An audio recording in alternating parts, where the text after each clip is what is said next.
Well, I got yet another thrift store find to take a look at here. I got this guy for 15 bucks at a local thrift store, and I was like, wow, it looks so interesting. You know, just taking a look at these indents on the acrylic side panel there, that's pretty cool. Of course, these up here, which are actually just locks for the side panel, and it even has thumb screws there on the back as well. On the front, of course, real cool too. Not only do we have that plastic shiny reflective border there, we also have this front USB thing, which is actually really cool in itself. Little button here, and you can move the ports from a 90 to about a 45-degree angle there. 3.5 drive bays up front, and it looks like a 2.5-inch bay, which doesn't have anything in it, but still real cool. Athlon sticker there, something else there, and then a couple more grills, which is really cool. And funny enough, when I first saw this case on the shelf, my first thought was Antec, and sure enough, it is an Antec case, which is really funny. I don't know why that came to me. As far as I/O goes, we can go over that real quick. Here on the front, we have FireWire, 2 USB-A, probably a reset switch, microphone, headphone jack, and a power button. Pretty plain back there, Micron sticker there.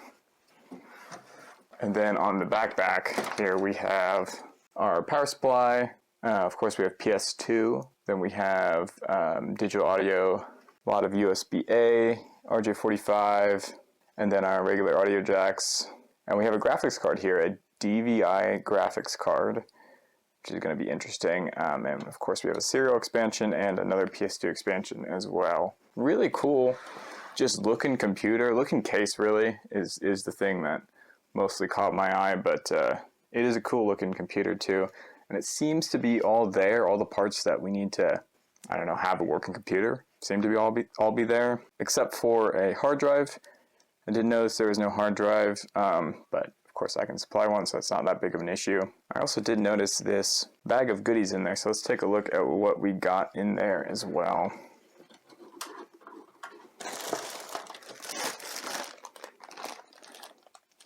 Okay, that's pretty cool. Let's take a look what's inside there. Remote Wonder ATI. Okay. RF remote control with wireless PC control part number. USB RF receiver. And that might be what that dongle's for on the back on the motherboard there. There is a USB-A dongle. No, there's something here. I take that back. This is probably what it's for. This is a USB ATI remote receiver. Okay. So I guess these go together. I have no idea what this is for though. Never actually seen that. 3.5mm cable. And this here, which looks like it's probably S-Video with component sound, I guess, but it's also ATI. That's interesting. I did see we also had S-Video port on the graphics card there, so maybe I'll try that out, but I don't think I have many component stuff on me. We might just have to go DVI, but cool, yeah. Really cool on the inside. I gotta say, those older parts, it doesn't look as maybe aesthetically clean as some newer systems do. You can all black build or whatever and whatnot. I mean, like with this Gigabyte motherboard here, having the gold heatsink there on the blue board is just kind of an accent choice there. Kind of interesting, we have an AMD Athlon sticker out the front of the case, but we are rocking an Intel, looks like a stock cooler there, so that'll be interesting to see what we have. But we got Corsair RAM, it looks like, and we got shorter DIMMs down there as well as these tall Corsair DIMMs too. And we have IDE lanes, and we also do have SATA lanes too, which is going to be nice. And we also have an 80 plus white 380 watt power supply there. So nothing special there, but probably this isn't very high powered, so it makes sense. Okay, well, I think enough talking about it. Let's plug this in and see if it even turns on and can boot up into my Windows image. So let's give that a shot and see what we come up with. Alrighty, well, I got my DVI connected, I got my power connected, and we are connected to the new top monitor there, so that'll be nice when I do testing here on other computer so I don't have to put a monitor on the middle of the desk. But anyway, I think we should be good. I'll flip power. The blue light on the fan turned on. Actually, the fan started spinning.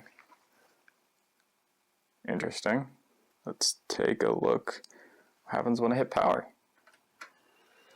Oh, that's really cool. I saw it. Okay, so we got lights there. Got blue lights on the front fan, that fan. That is really cool. I don't know what that is, but it might be temperature readout. That is really cool. Hopefully we get something on our display here in a second. Oh, now it works. We got our post there. Okay, we're booting up in the SSD. Well, cool. Now that we can actually get to Windows, let me get in there and see what specs we're working with. For the CPU, we have a Core 2 Duo. Okay. Yeah, 2 Core 2 thread, E8500, and 4 gigs of unknown RAM, it says. It's not very powerful, is it? Which, I guess, to be fair, this is definitely an older machine, so didn't expect that much power, but this is pretty weak. This is pretty weak showing. A Core 2 Duo and 4 gigs of RAM. 4 gigs of DDR2, I guess, at 800 megahertz. Sounds like DDR2. I guess they don't have drivers for Windows 10. The highest the HC4850 went to was Windows 8.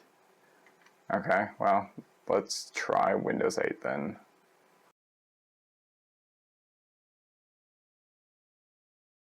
Alrighty, well, looks like we got some sort of AMD drivers installed, or Radeon drivers, I should say. Let's take a look. Then we did default into 1080p here, it looks like, the resolution on this monitor, so that is a good sign for drivers. Still not here in Task Manager. Let's check device. Oh, there it is. ATI Radeon HD 4800 series. So we are good to go for drivers on the GPU, and we should be good to go for the drivers on the CPU as well. Okay, well, looks like we are good to go. So let's try out. I'm going to try out some of the games here that I have. Now, this system is pretty similar to the Asus Republic of Gamers laptop I did a review on a little while ago. As far as specs is concerned, it's a Core 2 Duo just like that was, and it has 4 gigs of DDR2. This one and the Asus are probably going to play about at the same level as each other, but we can take a look here. Okay, well, I got Battlefront 1 running here. Let's check settings real quick, see what we're working with. We're on all high. Okay, perfect. And we're getting, let's see, let's get back in there. We're getting about 70, 80, well, we're getting about, whoa, over 100 FPS. Easily over 100 FPS right there. But it seems to be playing all right. I was gonna try to do Republic Commando like I usually do, but for some reason that just kept crashing, so here we are. Our backup here is Battlefront 1 here. And I'll play this a little bit, but it seems to be doing just fine.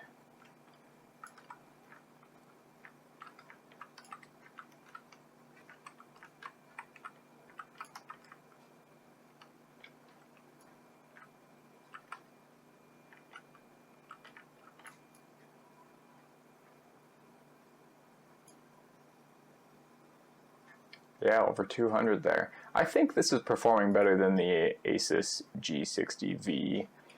So it must be the card then, the graphics card that's better, since I believe the CPU and the RAM configuration is fairly similar. Of course, there's going to be a difference here with the desktop version of the Core 2 Duo as opposed to the mobile version, and of course the same for the RAM as well, desktop RAM versus mobile RAM. So yeah, that might be a little bit of that difference as well. But I think this is definitely a better experience than the G60V nonetheless. I'm seeing a consistent about 100 FPS really. It dips into the 60s, but 100 FPS is not bad.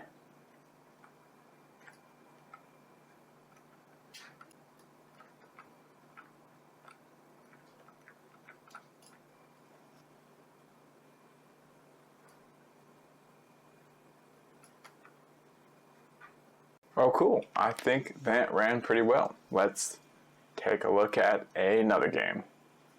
Alrighty, well, I got Call of Duty Game of the Year edition here loaded up. Play through this a little bit. It looks like we're getting Battlelog 60. I've been playing a little bit before I started recording here, and we got dips into the 30s, but this is definitely playable. Well, I think I'll play a little bit of this here and see how it goes as far as FPS goes. Yeah, there's a drop right there into the 30s. Yeah, when all this stuff is going on, but really not too bad. I think that about wraps up for at least gameplay here. No use in really trying out the newer games since I know they won't run. We're not running Fortnite or anything. But yeah, fun to check this out. Really cool computer. And I think we'll just cut over to some of the closing observations here.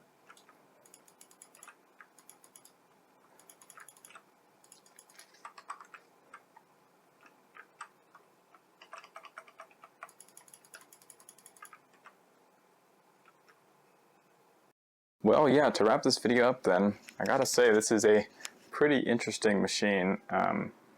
Just with the case alone is just really interesting, really cool to me.